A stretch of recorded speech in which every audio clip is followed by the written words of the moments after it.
सबसे पहले जो चैप्टर है वो इंट्रोडक्शन टू ट्रिग्नोमेट्री है और उसके बाद इसकी एप्लीकेशंस हैं, एप्लीकेशन ऑफ ट्रिगोनोमेट्री। ठीक है, तो पहले हम सिंपल इंट्रोडक्शन ऑफ ट्रिग्नोमेट्री पढ़ लेते हैं ये चैप्टर। उसके बाद नेक्स्ट चैप्टर जो है जिसे हम हाइट एंड डिस्टेंस भी बोलते हैं और एप्लीकेशन ऑफ ट्रिग्नोमेट्री भी बोलते हैं। ठीक है, दो नाम है उस चैप्टर के। तो में इंट्रोडक्शन में वो क्या कह रहा है, you have already studied about triangles and in particular right triangles in your earlier classes.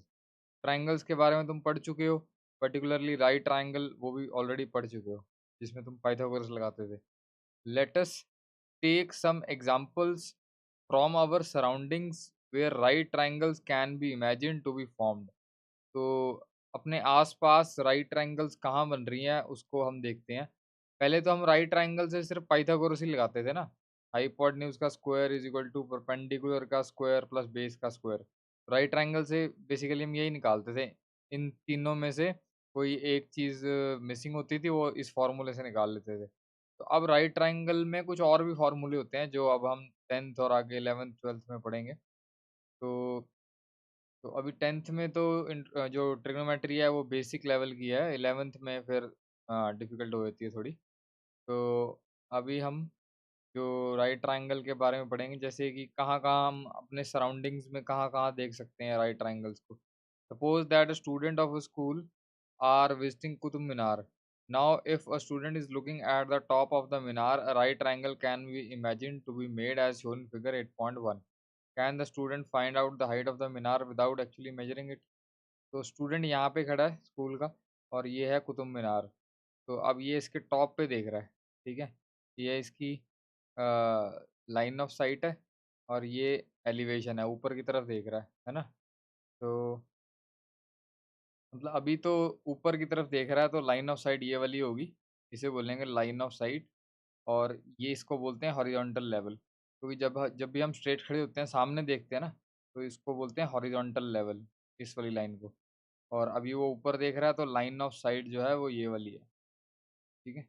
और अगर मान लो वो यहाँ खड़ा है और नीचे की तरफ देख रहा है, मान लो किसी बिल्डिंग के ऊपर खड़ा है और नीचे फुटबॉल पड़ी है वो देख रहा है, ठीक है? तो उसे तब लाइन ऑफ साइट उसकी ये हॉरिजॉन्टल लेवल से नीचे को होगी। ये एंगल ऑफ डिप्रेशन हो गया ये वाला, ठीक है?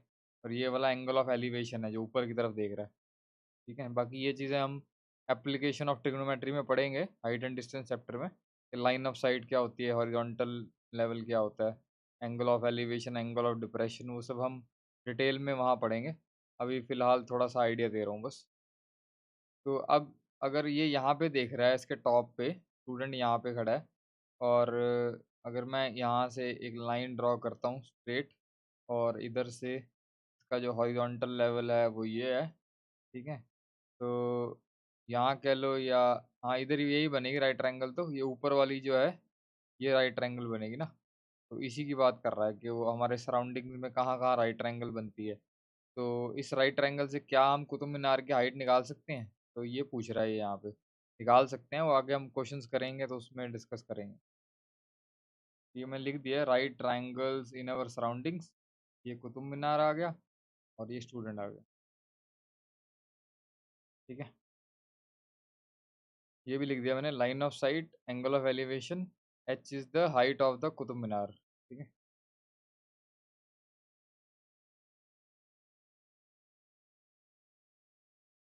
नेक्स्ट पॉइंट जो है वो कह रहा है, suppose a girl is sitting on the balcony of her house located on the bank of a river.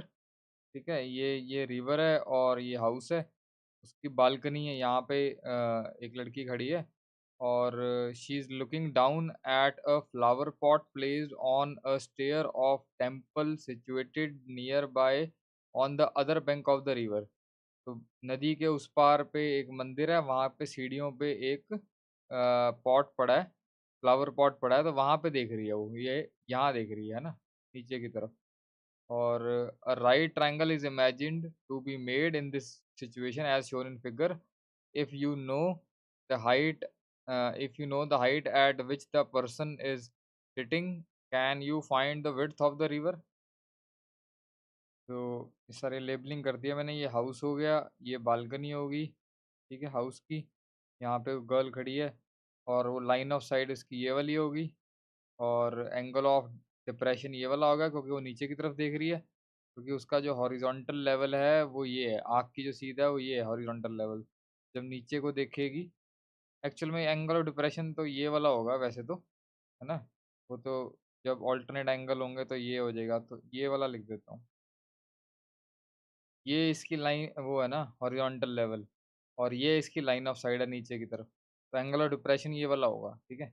और जब ये लाइन इसके पैरेलल है तो ये भी थीटा हो जाएगा, तो ट्रायंगल के अंदर वाला एंगल थीटा हो गया, तो ये राइट ट्रायंगल बन गई। लिख दिया मैंने राइट ट्रायंगल। ये हाउस हो गया, ये बालकनी होगी, स्टेयर्स ऑफ टेम्पल ये रही, जहाँ पे पॉट पड़ा हुआ है, ठीक है? और ये टेम्पल हो गया, ठीक है? और एच जो है वो हाइट ली है ऑफ द बालकनी, यहाँ लिख दिया मैंने। और एक्स जो है वो हाउस इस बैंक पे है और टेम्पल इस बैंक पे है। एक्स क्या है? ये जो विड्थ है रिवर की, वो है एक्स, ठीक है? तो वो पूछ रहा है कि क्या मैं एक्स निकाल सकता हूँ?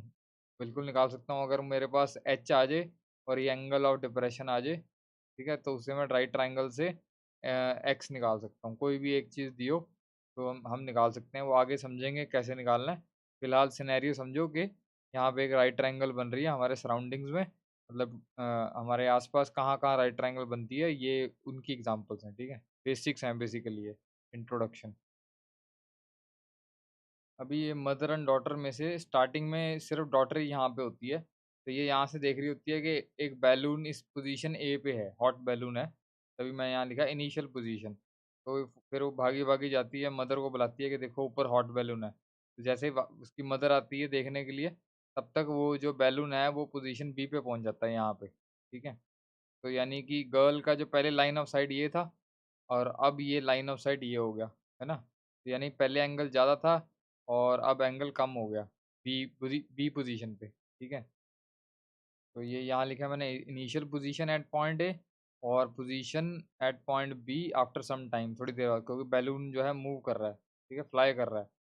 तो तो अब ये यहाँ पे 2 राइट ट्रायंगल बन रही हैं, एक तो ये वाली बन रही है ना? और दूसरी राइट ट्रायंगल ये वाली बन रही है, इसके अलावा तो कोई और राइट ट्रायंगल है नहीं, ठीक है? तो अब वो कह रहा है कि क्या हम ऑल्टीट्यूड निकाल सकते हैं इस बैलून का, मतलब हाइट निकाल सकते हैं ये वाली, ठीक है? तो उसके लिए हमें कुछ चीज़ें चाहिए होती हैं, एक तो ये डिस्टेंस चाहिए होता है, ठीक है? इसके बैलून के क्वेश्चंस हैं, उसमें बताऊँगा तुम्हें कि कैसे कुछ चीज़ें दी होंगी और कुछ चीज़ें निकालनी होगी, ठीक है? फिलहाल सिर्फ इतना ही समझो कि राइट ट्रायंगल हमारे आस-पास सराउंडिंग्स में कैसे-कैसे बन सकती हैं। तो ये 2 राइट ट्रायंगल बन रही हैं इस केस में। पहले जो एग्ज़ाम्पल्स की थी उसमें सिर्फ 1 राइट ट्रायंगल बन रही थी, अब 2 बन रही हैं, ठीक है? तो शॉर्ट में बता देता हूँ ट्रिग्नोमेट्री का मीनिंग क्या है। ट्रिग्नोमेट्री जो ग्रीक वर्ड बना है tri plus gon plus metron, ठीक है?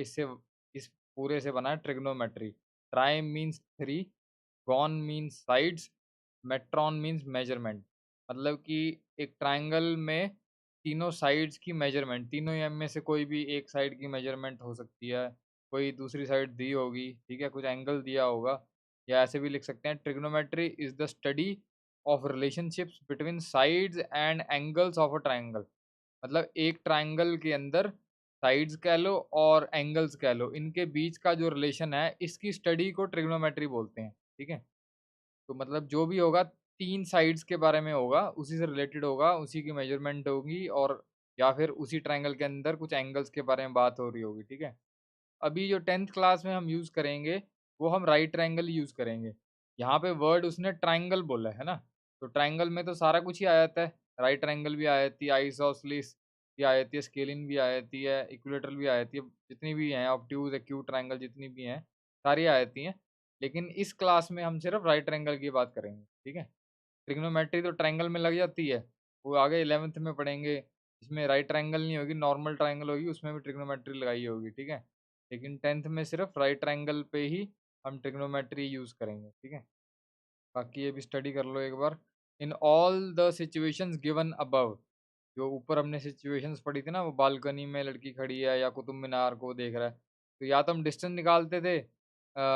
निकालते थे हम जब लड़की ऊपर से पॉट को देख रही होती थी, तो डिस्टेंस निकाला था रिवर का, या 2 बैंक्स के बीच का डिस्टेंस, यानी रिवर की विड्थ होगी ना, और हाइट हमने कुतुब मीनार केस में निकाली थी by using some mathematical techniques which come under a branch of mathematics called trigonometry. Trigonometry से ही हम निकालेंगे, जैसे हाइट ऑफ कुतुब मीनार निकालेंगे, विड्थ ऑफ रिवर निकालेंगे, ठीक है? The word trigonometry is derived from, ये सब मैं बता चुका हूँ।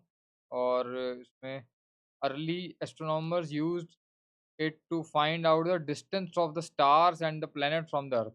तो जो भी अर्थ है और जो बाकी के जो स्टार्स हैं या प्लैनेट है, उनसे इनका डिस्टेंस निकालना, उसके लिए भी वो ट्रिग्नोमेट्री यूज़ करते हैं, ठीक है? Even today most of the technology advance method used in engineering and physical sciences are based on trigonometrical concept. Engineering में और फिजिकल साइंसेज में ये सब ट्रिग्नोमेट्री यूज़ होती है, ठीक है? अब यहाँ पे वर्ड यूज़ किया हुआ trigonometric ratios of the angle, इसका क्या मतलब है? इसमें ना हम कुछ रेशियोज़ निकालेंगे, मतलब जैसे कि 90 के सामने वाली हाइपोटेन्यूज़ होती है और ये परपेंडिकुलर हो गया और ये साइड होगी। तो जैसे कि इसमें मैं ए बी अपॉन ए सी निकाल लूँ, तो साइड्स की रेशियो होगी ना? या फिर मैं A B upon B C निकाल लूँ या बी सी अपॉन ए सी निकाल लूँ, तो साइड्स की रेशियो होगी ना? तो इसीलिए यहाँ पे वर्ड यूज़ किया trigonometric ratios of the angle. अब ये जो भी रेशियोज़ होंगी ये एंगल के रिस्पेक्ट में होंगी, ठीक है? वो आगे डिटेल में बताऊँगा क्या मीनिंग है इसका। तो यहाँ पे यही लिखा है, in this chapter we will study some ratios of the sides of a right triangle. Right triangle में जो भी साइड्स की जो रेशियोज़ है, ये 3 रेशियोज़ मैंने बताई हैं। इसी के एक का रेसिप्रोकल भी हो जाएगा, जैसे एसी अपॉन ए बी हो जाएगा उसका रेसिप्रोकल। तो ऐसे करके टोटल 6 ट्रिग्नोमेट्रिक रेशियोज़ हो जाएँगी। इसका रेसिप्रोकल कर दूँगा तो बीसी बाय एबी हो जाएगा। इसका रेसिप्रोकल कर दूँगा तो एसी बाय बीसी हो जाएगा। टोटल 6 रेशियोज़ बन रही है ना, इनको बोलते हैं trigonometric ratios with respect to some acute angle. ये जो थीटा लिया है ये एक्यूट एंगल है, यहाँ लिख दिया मैंने, triangle ABC is a right triangle. तो राइट ट्रायंगल के अंदर ही पूरे चैप्टर में जब भी हम ट्रायंगल लेंगे तो वो राइट ट्रायंगल ही होएगी, और 10th क्लास में वही है सिलेबस में, ठीक है? We will restrict our discussion to the acute angle, और एंगल भी acute ही ले रहे हैं। However, these ratios can be extended to other angles also, और एंगल भी ले सकते हैं, लेकिन फिलहाल हम 0 से 90 के बीच में ही बात करेंगे। We will also define the trigonometric ratios for angle of measure 0 and 90. We will calculate trigonometric ratios of specific angles and establish specific angles. यहाँ पे वो किसको बोल रहा है? कुछ स्टैंडर्ड एंगल्स बोल रहा है बेसिकली वो, जैसे 0 degree, 30 degree, 45 degree, 60 degree, 90 degree. तो 0 से 90 के बीच में ये कुछ स्टैंडर्ड एंगल्स हैं।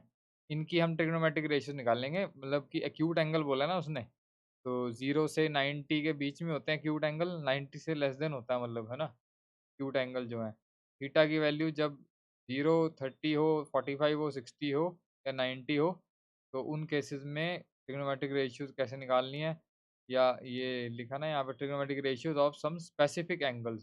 तो ये सारे स्पेसिफिक एंगल्स हैं। And establish some identities involving these ratios. कुछ आइडेंटिटीज़ भी आएँगी, कुछ रिलेशंस भी आएँगे, वो भी आगे करेंगे, ठीक है? उनको बोलते हैं ट्रिग्नोमेट्रिक आइडेंटिटीज़।